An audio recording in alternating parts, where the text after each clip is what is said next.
Perros, perros, perros. I Here started we are. watching when I was Here like we are. maybe Perros. 8 years old or something. We get another And chug, then chug, I chug. don't think I stopped until like maybe about a 1.5 year period in high school where I was just like I was burned out by like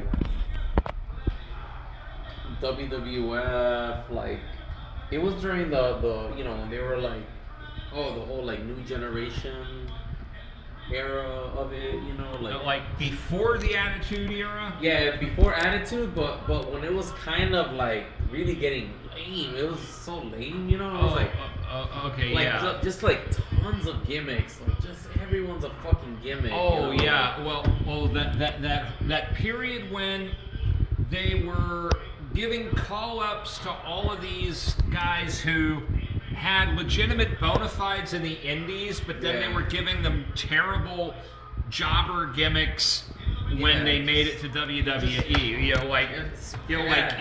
Like Tony Anthony, the dirty white boy, has to become TL Hopper, the evil plumber, or that Tracy Smothers of the Wild Eyed Southern Boys is Freddie Joe Floyd. Yeah, they were just where Vince was just saying, look, you accepted to come work for me. Now I'm going to make you humble. Plus the with a lot of the ownership, wanting to own the name or whatever. Yeah. So they became whatever the fuck, like, and it's just like, I mean, yeah, this is so bad, dude. I was like, I can't watch this shit. And honestly, it wasn't until NWO when Scott Hall came on Nitro that I was like, what? Like, I heard it from him. I was like, holy shit, dude, I gotta watch this. And then I tuned in every week after that, and I got sucked back in. What were you watching the night that Mick Foley got the title?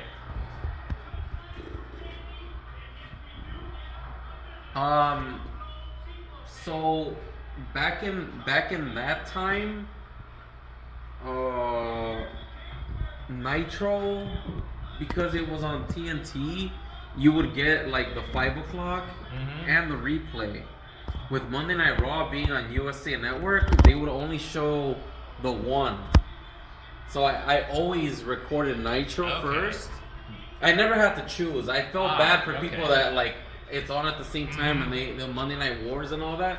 I never had to do that because I always could watch the Eastern broadcast live of Nitro, and then at 9 o'clock or so, like I'm watching Monday Night Raw.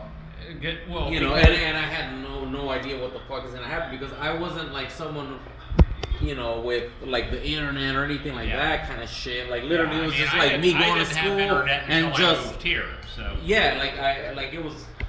I knew nothing, essentially of like what went on, But like with the rumor mill. The infamous story is that there were still Raw matches that were getting pre-taped. So somebody at WCW already knew that the pre-taped Raw match was going to be Mick Foley winning the title, and so Tony Schiavone gets on the mic saying, "Oh yeah, if you go to the competition, Mick Foley's going to win the belt. Yeah, that's going to put asses in seats." And of course, everybody was like, "What? Mick Foley's going to get the title? Fuck this shit!" And then they went to Raw. Honestly, I think I remember hearing that, and I almost didn't believe him when he said it. Because a part of me was like, well, it seems like they've been angling towards that. So then I'm like, well, that doesn't surprise me. But what the hell? Like, I honestly thought of it more as like a loser mentality kind of shit, where I was just like, oh, fuck, dude.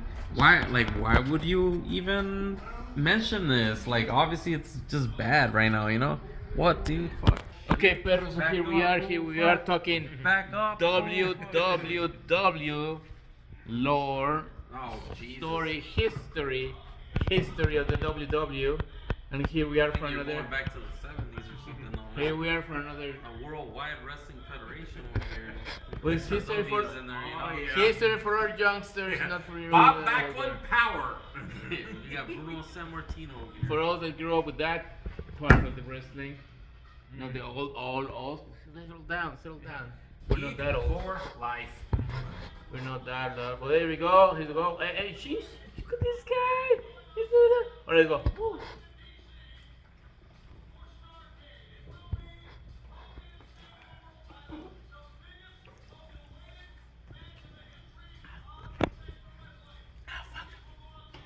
It's cold. Perros.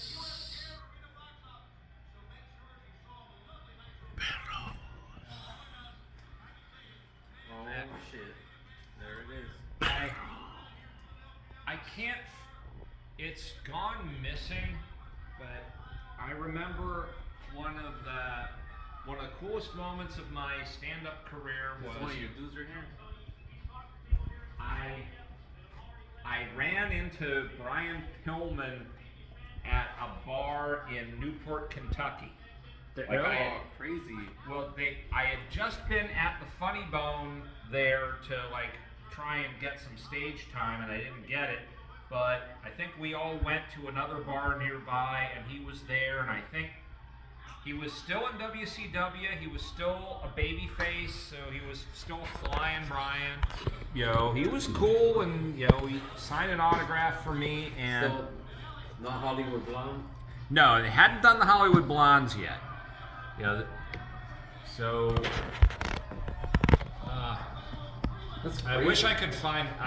You know that what's thing. crazy about that is that when I was a kid, I would sometimes, I had cable. I think at the time out here was like, at least what I had in my home was like Continental Cablevision or something like that, and eventually it became like I think Media One or something, or fucking I don't know, who knows. There's so many different, buying out this and that or whatever. Yeah. But they used to have certain cable channels where it was just like the ads for the pay-per-view shit, you know? And Viewer's choice. Yeah, exactly. Viewer's choice. It's like, oh, coming up, the Ultimate Fighting Championship. Stay tuned. Make it sound exciting, and then it'll cut and be like, movies, like maybe several movies, and it'll be like, oh, WCW, and I just remember, like, there was one that I was just like, oh shit, I gotta see this. So my first WCW pay-per-view was Wrestle War, I believe 91. So that was the first one I watched, and it had I think that's the one that had the War Games, cage match in it.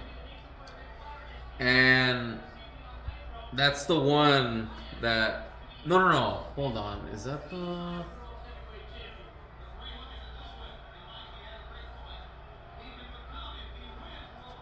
Yes. That's the one that Brian Pillman is in.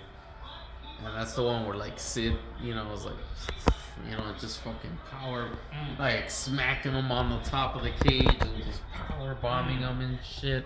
And then like he already had like an injured like shoulder or arm or something, and he's just like, and then like he just couldn't continue, and then the match was over or whatever.